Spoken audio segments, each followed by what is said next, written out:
Today's featured car of the day is a 1973 Volvo 1800 ES shooting brake. And this one I filmed at my local classic car auction in Palm Springs, California, where it sold for $13,250.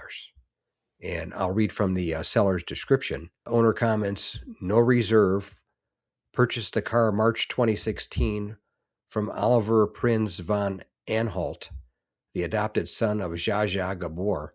Before his death, car has undergone a restoration to driver level standards, runs, drives, and shows excellent, and it has 106,149 miles. And then it was the 4-cylinder with the manual transmission. And it was a pretty nice car. Did a nice restoration for driver standards. And as far as the Volvo goes, 1973 was the end of the line for the P1800 model. Introduced that in 1972 as a two-door shooting brake layout. They ended up making a total of 8,077 of the sports estate.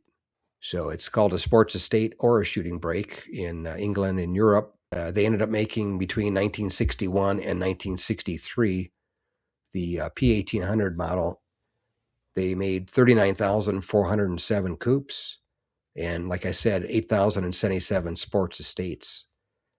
But anyway, that's today's featured car of the day, a 1973 Volvo 1800 ES, which sold for $13,250 at my local classic car auction in Palm Springs, California.